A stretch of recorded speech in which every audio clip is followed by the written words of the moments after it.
a special shout out to all of you, all of our amazing young people who come here from all across the country. I understand we have young people from California. We have some Ohio young people in the You can whoop it up a little more. It's okay. It's okay. We got folks from Mississippi. We got a little Georgia in the house. And of course, we got young people from right around the corner in Maryland who are here.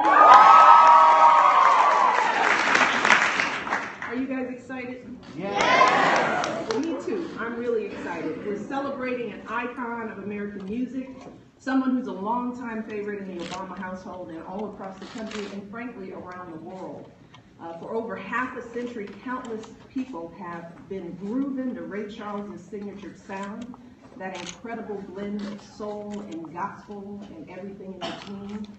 Now, Bob's going to tell you more about Ray Charles in a few minutes, so I'm not going to steal his thunder.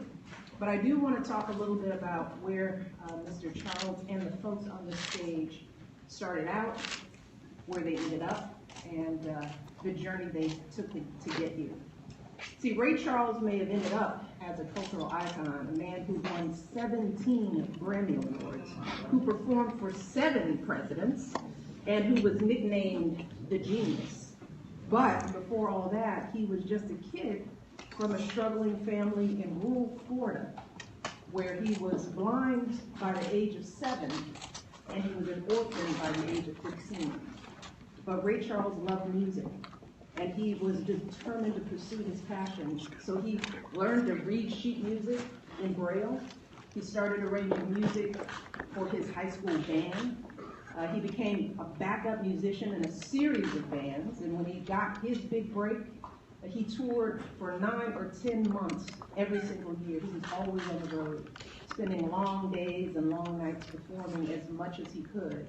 Because as Ray Charles put it, and these are his words, he said, if there's something I want to do, I won't be satisfied until I get it done.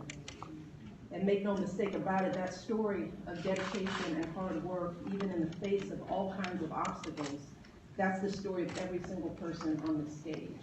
It's one of the reasons why we wanted to have them here, one of the reasons why they wanted to share their stories with you, because they've seen that struggle. For example, Andra has been called a newcomer to soul music, but the truth is that she's been rehearsing and performing since she was 11 years old. So just think about it. This newcomer has been working on this craft since she was a baby. Yolanda Adams, her father passed away when she was young, so she had to help raise her 5 brothers and sisters with her mother. But she kept on singing in the church and choir on the weekends, and then she used her free time, whatever little she had, to record and travel to gigs. And today she's one of the biggest names in gospel. She's one of the phenomenal voices of our time. And she is a dear, dear friend, in addition to hosting radio and doing all kinds of other things. Sorry. And then there's Leon, young Leon Bridges, over there looking pretty shy. As a kid, Leon was so shy, he's still a little shy, he couldn't have dreamed of singing in front of other people at all. Just 2 years ago, he was working as a dishwasher and playing to crowds of just 10 people, sometimes while still wearing his dishwashing apron. But he kept on rehearsing and practicing and taking advanced dance classes. He's a dancer and practicing his guitar, and soon folks started to realize that Leon had some talent. Started getting bigger crowds, and the record labels took notice, and eventually, when he made it seen last week, Leon made it to the Grammys, where his very first album was nominated for Best R&B Album of the Year.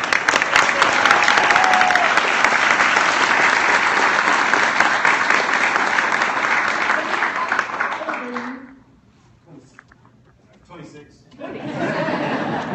Now, to you all that may sound old, but to me, he's a baby. We gotta flip it now. We got teenagers. So the folks on the stage have faced plenty of challenges. Demi Lovato, as you all know her story, overcame addiction and mental health issues and is now an activist empowering others. And she has really used her voice in a very powerful way, something that artists don't often do, but she's taken that risk. Jesse spoke out about the civil rights issues he cares about, even when TV executives told him that that would harm his career. He did not let that stop him. He is a role model, a representative, and a voice for so many young people. No matter what, these folks kept on going. They kept on practicing and studying and believing in themselves. When they made a mistake or experienced a failure, they just didn't say, well, that's it, I'm giving up.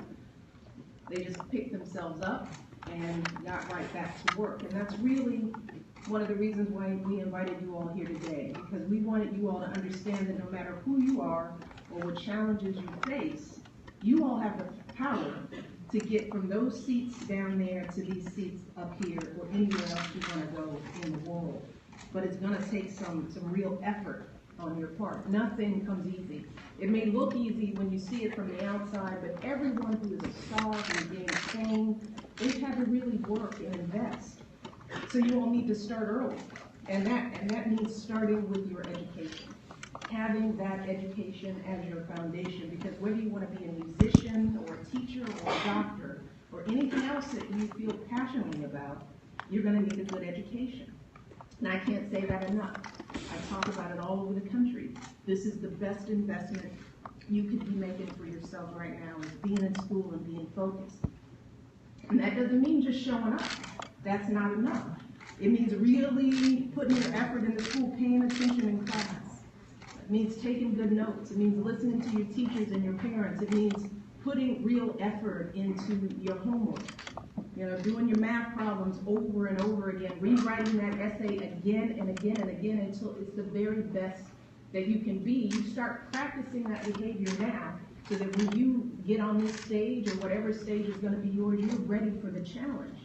And if something doesn't work for the first time, if you fail a test, get a bad grade on anything, it's okay to feel sad. It's okay to be disappointed. But here's the thing. You've got to figure out where you fell short, and then you've got to get right back up and out there and try even harder. I mean, I can't say that enough. Failure is a key part of success. It is. You don't get here unless you fail real bad, real big, and real hard somewhere. And that includes my husband, the President of the United States. The question is, how do you get back up from those failures? How resilient are you? Because as Ray Charles said, if there's truly something you want to do in the world, you can't be satisfied until you do it. And today is your chance to learn from him, as well as all these extraordinary folks on stage. So I want you to take advantage of being in the White House today. And I want you guys to relax and feel at home and ask questions, because everybody is here for you. Truly, the only reason we are doing this is because we love you deeply, we care about you, and we know you're the future. So this is your house right now, okay? I'm going to stop talking, and I'm going to turn it over to Bob and our esteemed artists, and you guys have fun, raise your hands, and say goodbye to the cameras, because, you know, they're not going to be here. All right? You guys have a lot of fun, and thank you. We love you. Work hard, okay?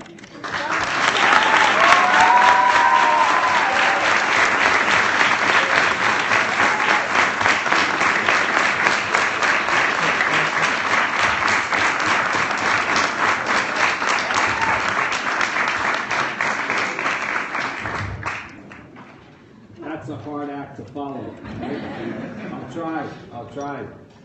But as the First Lady was saying about Ray Charles, the story of Ray Charles is a uniquely American one. It's something that all of us know, not necessarily from Ray Charles in particular, but sometimes from artists like this, perhaps people in your neighborhood who have gone and done something extraordinary despite handicaps or despite challenges. The most important thing about Ray Charles is that he lived the American dream. He created for himself an American dream.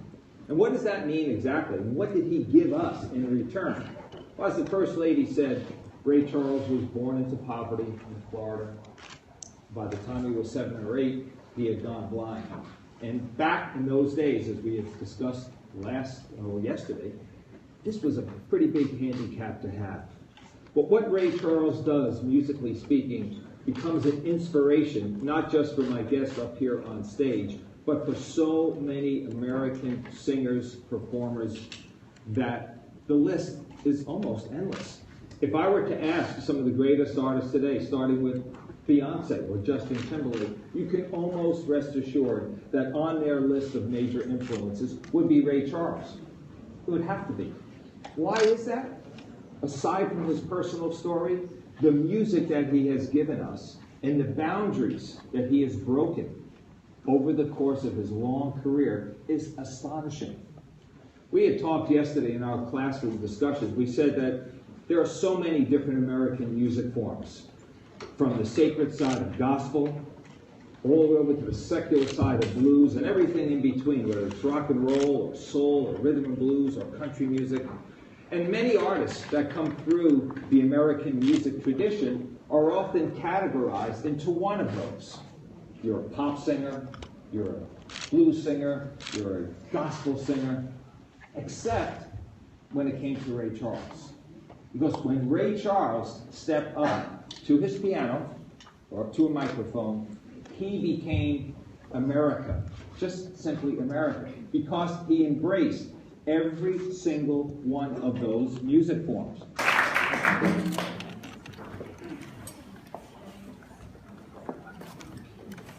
How y'all doing? All right.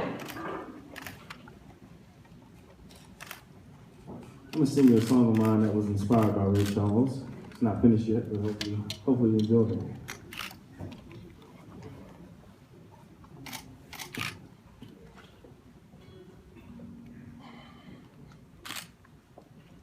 Ain't got no riches, ain't got no money that runs along, but I have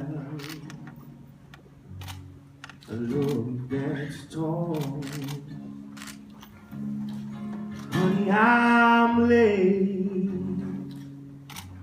to all of my functions, but I'll be by the telephone whenever you call. Baby, my bridge ain't hard crossing my door, so wide open. Ain't got no short mind, no fancy education, but I know everything about you. You may not be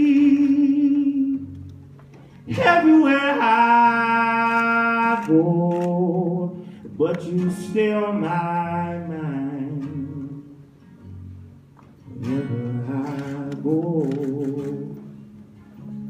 Ain't got no riches,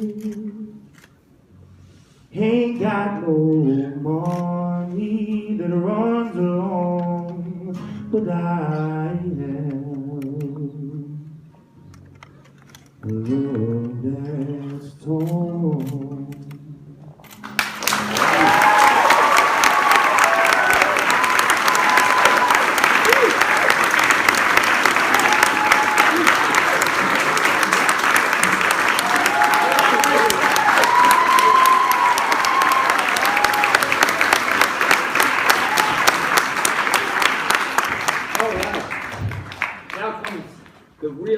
Part of the program, because this is where I'm going to turn it over to you guys. As you know, you're all in groups, okay? And each group has been assigned an artist. I'm going to just remind you where we're going, but you're going to have about 10 minutes to interview each of these artists in your small group.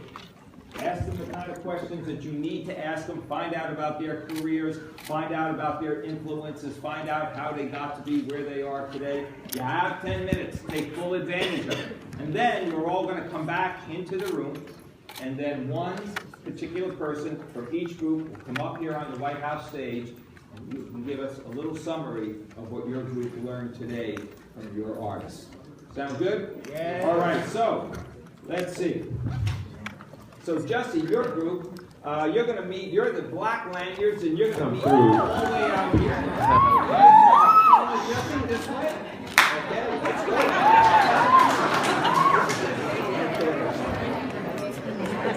Yeah, it was Leon Bridges. You're the